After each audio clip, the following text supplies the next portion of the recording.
That is for Deen al-Islam, religion with Allah since time began. That is for dhikr, remembering Allah, and Ra is for the month of Ramadan. Oh, Ramadan. That is for zakah, to cure our greed, when we give our money to those in need. Sa is for salamun alaykum, peace be with you, wa alaykum assalam. Nothing ever happens by chance. Really.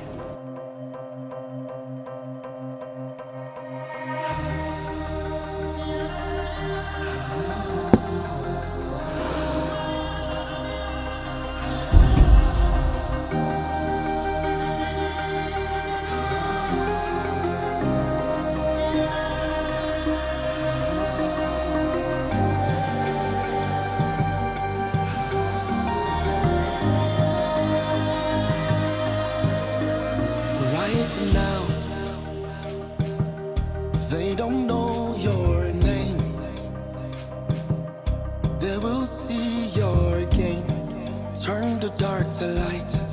Answer the call. No one can stop your shine.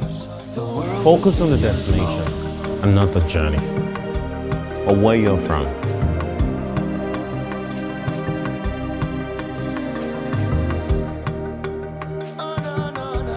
Never ever settle. Make big moves from your small space.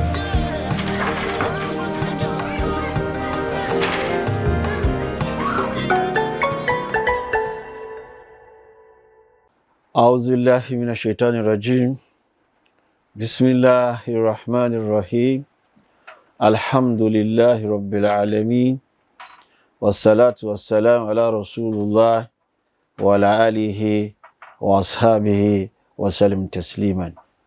Viewers at home, I say Assalamu alaikum wa rahmatullahi wa barakatuh. You are welcome once again to our program, where we are doing our best to try to make us understand Islamic social finance in the area of zakat and Waqf.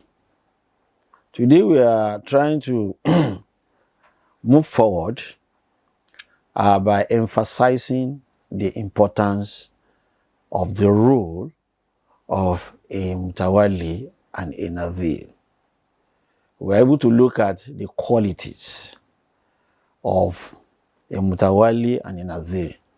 Today we are going to look at some of the ethical considerations that a Mutawali or a Nadhir must make sure that they adhere to make sure they are successful in their assignment. It's very important that you understand those ethical requirements, because that will give you an edge and will establish your competence and your high rate of professionalism in handling the task ahead. At this junction, it is very important to know that the role of a Nadhir and Mutawali is very important and key in the management of Islamic charitable endowment systems. Very key. The role of a Mutawali is key and is important, because if the Mutawali is not well grounded and knowledgeable in the aspect of his assignment, it will be very difficult for him to create the value that our Waqf is supposed to give to those who are going to benefit, as well as the endower, to make sure that the reward that is accruable to him is achieved. Because you see, most of these Waqf and endowment are supposed to achieve some charitable purposes to the general public or to a specific beneficiary. Can be in the area of education, health, social amenities provision, and some other things. These are very important. These are key. Some of the key ingredients of what Waqf can give to the community or to the society at large. Therefore, it is very important for a Mutawali to understand some of the ethical consideration he has to are put in place so that he will have the full benefit and reward of managing their Waqf. First is that he must adhere strictly to the purpose for which the Waqf was established. It's very important. He must not deviate from the purpose, because in the deed of Waqf, the Waqif, that is the endower, will have stated clearly the purpose for which he wants his Waqf to be based on. And he has to have the understanding of the basic component or content of the deed of Waqf. And he must adhere strictly to the instruction and the wish of the endower. Also, the Mutawali must be very careful that when the work is ongoing, whatever comes in as income or revenue or ushrafakt from the Waqf, he must make sure that he does not divert the income to any other purpose except what is being stated or given as what the thing should be used for by the Waqif. Secondly, very important, like in one of the qualities of the Waqif, we said he must be transparent. And here also, some of the ethical consideration of for which a Waqif or a Nazir, a Mutawali or a Nazir must have is transparency and accountability. Ethical consideration in the area of transparency and accountability. One, he must, like we mentioned, he must have clear record documents of all their Waqf, their location, their history, their worth. At the touch of a button, we must know the value of all our Waqf in his care. We must know their location. We must know where they are at a particular time. It's very important. He must have a special coding system that will make him track all our core property in his care. That's one. Two, he must also make available the accounts, the books of accounts available for audit periodically. And this audit that he is going to embark upon, the result must be available to the stakeholders. Here, the stakeholders will be the Waqif, the beneficiaries, and also the public, because he must not hide anything in whatever is given to him to manage. So the issue of transparency and accountability is very, very key here. And some of the ethical considerations he has to consider. And here in the area of accountability, he must also adhere to the regulations of the existing regulation within the environment in which the work is being operated on, so that it does not fall foul of the law of whatever he's doing. So it's very important, and he must consider all these points and areas very well so that he can maintain his integrity and professionalism. Another ethical consideration for the Nazir or the Mutawali is that he must have the welfare of the beneficiary at heart, because sometimes the work may be specific, sometimes may be general.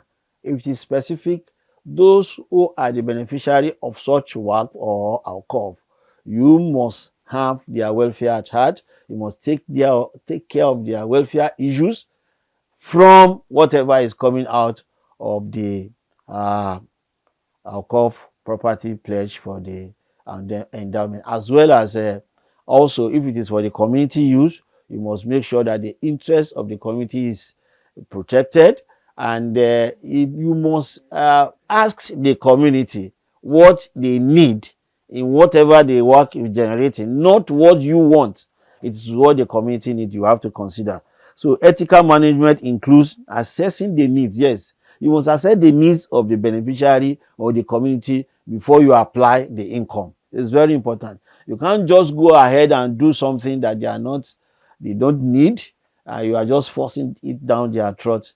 That is a breach of ethics, and you must be very careful in that regard as well. Also, you must try as much as possible to avoid conflict, because sometimes there could be conflict of interest. between those who are supposed to benefit, and they may go ultra via to the condition that the endower states in the deed of Waqf. You must make sure that no matter the interest of the beneficiary, you must make sure that it goes in line with what the Waqf or the endower has stipulated that you must do in the deed of Waqf. You must not have any sentimental or emotional attachment that will make you go against the wish of the Waqf. So this, if you do this, it will avoid having some problem with the beneficiary. However, if there is any such things, there must be people that you must consult so that they will know that you are acting in the best interest of both the Waqf and the Mawquf alayh. The Mawquf alayh is the beneficiary and the Waqf is the endower. Because you must avoid influence of a third party on the property that you are being given to manage, so that you avoid conflict, and you have to manage it very well, because when it comes to issue of fund application and so on and so forth, there is no how you don't have little wranglings here and there. You must have the professional skill of how to manage it, and the best way to go about it is not to go outside what the owner of the work has stated for you. And then lastly, you must have sustainability and long-term plan for the asset giving. And this sustainability and long-term plan must be in line with whatever is stated in the deed of work. For example, there could be an issue that will arise that you have to move a particular work from one location to another. We call it ibdal or istibdal. You must do that in accordance with all the provision that must have been stated in the deed of work, so that you will not go ultra vires to whatever the owner wants. So with these few explanation, the Nadhir or the Mutawali must know that these are some of the ethical considerations he has to have in his mind by engaging the community and so on and so forth, so that he will not go ultra vires to whatever is stated in the deed of work, and he will not fall foul of the law in the environment in which he is operating.